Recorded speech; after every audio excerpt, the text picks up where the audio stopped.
Text books, jiġifieri l-kotba użati fl-iskejjel, jeħtieġu attenzjoni speċjali fil-kitba tagħhom għax iridu jservu ta' manwali għall-utenti żgħar tal-lingwa.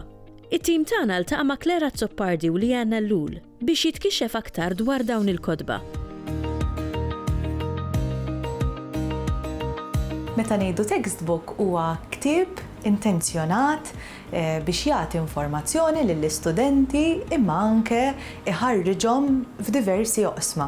U allura textbook ikun fih partijiet li l-istudenti jistgħu jaqraw, pereżempju biex jitħarġu fil-ħila tal-qari, imma wkoll taħriġiet varji fuq livelli differenti, anke l-studenti b'abbiltajiet differenti, biex jipprattikaw dak li qegħdin jitgħallmu fil-parti tal-kontenut. U textbook ukoll ħafna drabi huwa ktieb li fil-livelli anki primarji tista' tikteb fih. U allura l-istudenti verament jagħmlu dan il-ktieb tagħhom ukoll. Il-proċess tal-kitba tat-textbooks huwa interessanti ħafna. Fil-każ tiegħi ma niktibx it-textbooks waħdi, niktibhom ma' Klera Zoppardi li għandha tant u tant esperjenza u kitbet tant u tant textbooks u allura huwa proċess interessanti ħafna għaliex ovvjament nagħmlu ħafna riċerka min-natura tagħna wkoll naqraw ħafna kotba tfal għaliex anki nikdbu għat-tfal u jogħġbuna u allura mbagħad inlaqgħu l-ideat u naraw kif finalment dan il-textbook se jieħu l-ħajja tiegħu. Il-proċess ta' textbook huwa verament twil. Mhuwiex kif forsi jaħsbu ħafna li tpoġġi bil-qiegħda quddiem il-kompjuter mal-iskrivanija u tikteb ktieb f'xahar u lest. Xejn minn dan.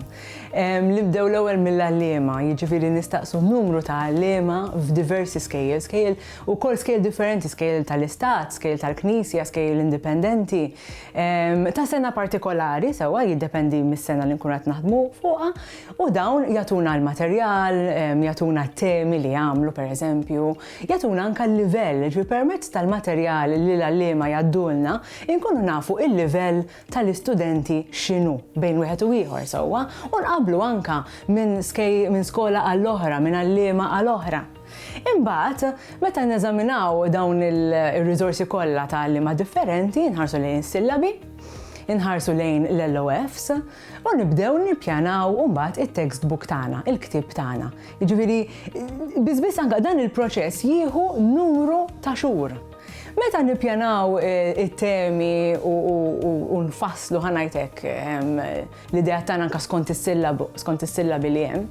U anka sillabi tajjeb li ngħid li ma nħarsux biss lejn is-sillabu tal-Malti, imma anke nħarsu lejn is-sillabu tal-istudji soċjali, tax-xjenza, tal-Ingliż, tar-reliġjon, għaliex aħna nemmnu li għandu jkun hemm mod holistiku ta' kif l-istudenti jitgħallmu. Bil-Malti mhux xi suġġett f'bozza li ħajjitalmuh waħdu, imma tajjeb li naraw x'ikunu qed jitgħallmu f'suġġetti oħrajn f'dik l-istess sena biex nippruvaw norbtu dejjem ma' dawk is-suġġetti wkoll.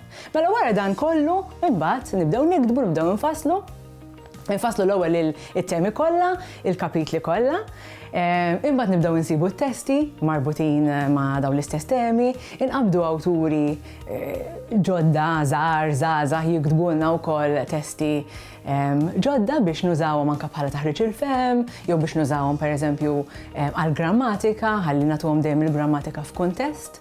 U mbagħad wara li l-awturi jiġu bit-testi tagħhom u aħna nkunu anke sibna testi oħrajn jew ktibna anki aħna, nibdew niffurmulaw kapitlu. Minn hemmhekk ġeneralment jgħaddi għand il-koordinatriċi tal-proġetti li hija Rachel Portelli f'dan il-każ ta' Tikka Malti.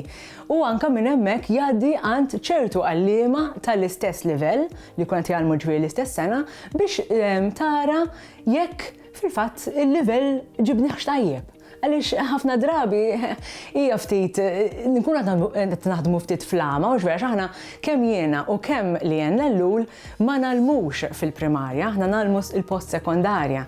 U allura jkollna bżonn ħafna feedback mingħand l-għalliema biex naraw il-livell u x'tajjeb.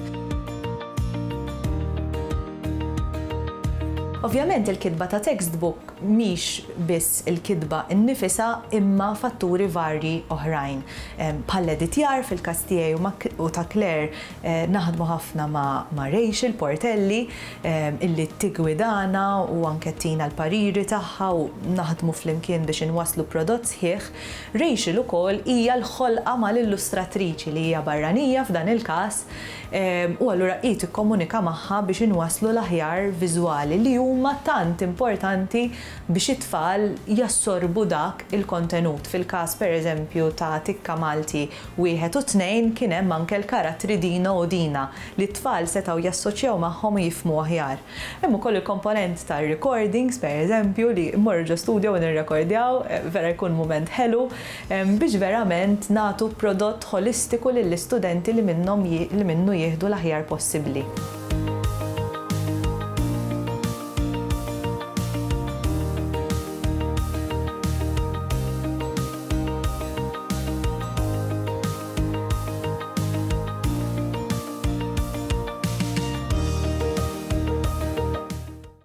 Il-Sinna jixtieq jirringrazzja lill-Aġenzija Nazzjonali tal-Litterizmu, lill-Kunsill Malti għall-Arti u l-Kultura, lill-Ministeru għall-Edukazzjoni u x-Xogħol, lill-Kunsill Nazzjonali tal-Ilsien Malti u lid-Dipartiment tal-Malti fil-Fakultà tal-Arti l-Università.